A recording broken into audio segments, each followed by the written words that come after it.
நேரம் தூங்கலாமா? 2 பேரும். அம்மாவுக்கு தலை வலிக்குது.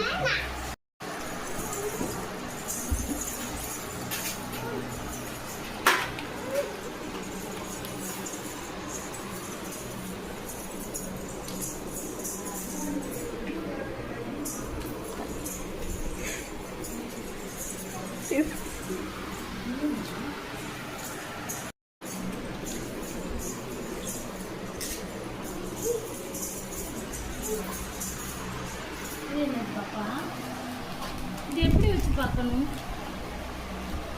இங்க வையாமா. உன் மூச்சில் நான் வாழ்ந்தால் என் முதுமை ஆனந்தம். நீ இன்னொரு விரவியில் என்னை பெற்றால் இன்னும் ஆனந்தம். பனி கொட்டும் மாதத்தில் உன் வெப்பம் ஆனந்தம்.